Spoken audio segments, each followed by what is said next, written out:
So, I know I'm a few days late from when this series usually comes out, but I wanted to finish up the positional ranking videos before hopping back into this series, so if you missed those videos, make sure to go check them out. Every week I post an episode of this series that we do called Your Take Not Mine, where I turn to you, the viewers, to give me your hottest NBA takes of the week based on what's going on at the time, and I then choose my favorite submissions and discuss them in a video. This week, there has been a lot going down in the NBA world regarding trade deadline stuff, matchups, and storylines on and off the court, so of course we have plenty to discuss. In order to submit your takes, I make a community post on either the day of or the day before the video, similar to the one that you see on your screen now, so if you want a chance to be featured in a future episode, be sure to stay on the lookout for that. Before we start though, I want to thank the sponsor of today's video, PrizePicks. As the 2023 NBA season continues on, PrizePicks is the best and easiest way to play daily fantasy to stay engaged on all of the excitement.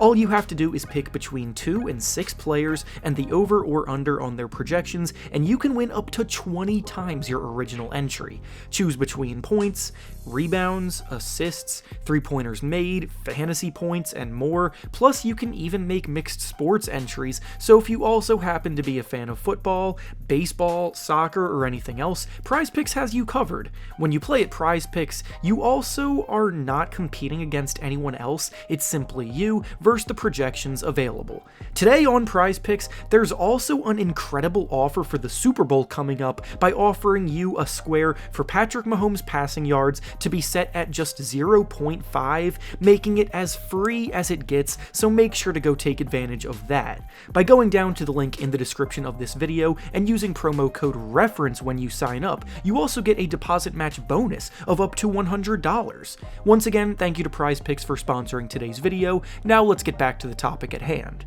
The first take we'll be discussing today comes to us from Sandro, and he says that the Nets actually just got better after the trade that they made and are now actually set up to perform better in the playoffs than they were before. So in case you've been living under a rock over the past few days, a big blockbuster trade just went down that sent Kyrie Irving to the Dallas Mavericks. Kyrie was made aware that the Nets were unlikely to give him a contract extension, so he told them he would rather take his talents elsewhere, in a place that actually wants him, and he found that place in Dallas, where he can now play alongside Luka Doncic. There's a lot to discuss regarding this trade in general, but this specific take hones in on the Nets side of things, so that's what I'll focus on here. In exchange for Irving, the Nets received former Net Spencer Dinwiddie, along with defensive stalwart and 3-and-D specialist Dorian Finney-Smith, plus a first-round pick and 2 second-round picks. If I'm being completely honest here, my first thoughts are that the Nets came away with a pretty damn good haul for a guy who wasn't even going to be on the team next year.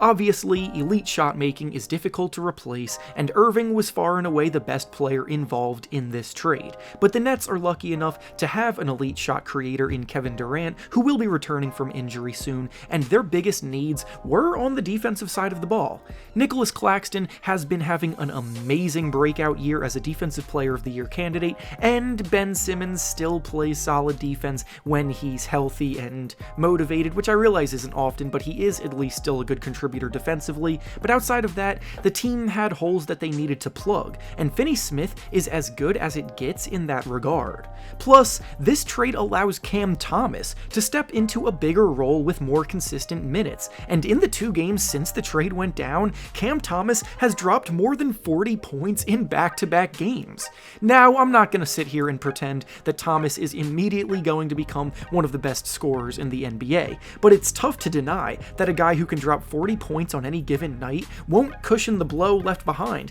by the void of Kyrie Irving. The Nets were already a deep team as is, they needed to just find the right combination of players and lineups to roll out, and honestly, I kind of agree with the fact that they might be better prepared for the playoffs after all of this. The next take we'll be discussing today comes to us from Oscar, and he says that it doesn't matter that the Mavericks took a hit defensively because by adding Kyrie Irving, they are now one of the most dangerous offensive teams in the NBA. So the last take focused on the Nets side of the trade, so it's only right for the next one to bring us to the Mavericks side of things like this one does, and I'll start by saying that this is a difficult concept for me to get behind fully. The conversation surrounding the Mavericks and what they need has always been centered around the fact that they needed to get Luka Doncic a co-star who can take some of the offensive burden off of his shoulders. Kyrie Irving, without any shred of a doubt, can do that in a big way. That box is checked, and it's why I'm still incredibly excited to see what these two can do together, because as this take states, they will be a lethal offensive team with two of the best shot creators in the entire league sharing a backcourt. However, the reason why I can't fully get behind the idea that you can just brush off the defensive woes is because of how the state of the Mavericks already is at the moment. At the moment, before Kyrie Irving joins the Mavericks, the team already has the 8th best offense in the NBA, and I fully expect them to perform like a top 5 team in that regard when Kyrie gets integrated. The issue, however, is that the Mavericks were also already one of the worst defensive teams in the NBA this year, ranking 24th on that end of the floor, and after this trade, they just shipped out their best and most impactful defender in exchange for more offense. Luka and Kyrie will generate a lot of points, but they are also, without question, one of the worst defensive backcourts in the NBA right now. Christian Wood is also one of the worst defensive big men in the league to make things worse, and championship contenders are never teams ranked in the bottom 5 of the league on defense, and that very well could be where the Mavericks finish the year unless more moves are made. And finally, the last take we'll be discussing today comes to us from Jay Buckets, and he says that the Lakers made the right call by not trading for Kyrie Irving because they can still pursue him at a later time this summer. When news first broke about Kyrie possibly being on the move, the Lakers were obviously the team most heavily linked to getting him. When he was traded elsewhere, fans from the Lakers and even LeBron James himself were pretty bummed about missing out on him. However, if you really think about the situation that the Lakers are in right now, then it becomes a little bit more obvious as to why the Lakers bowed out of this race. As I mentioned before, Kyrie Irving is a free agent this summer. In order to get him to LA, they likely would have had to part ways with their 2 last remaining valuable assets being their first-round picks, and for a guy on a rental, that's not worth it. Then, if you want Kyrie to stick around for the long haul, you would have to pay him a long-term contract, because again, the biggest reason why Kyrie asked out of Brooklyn was because they were not going to give him that long-term extension.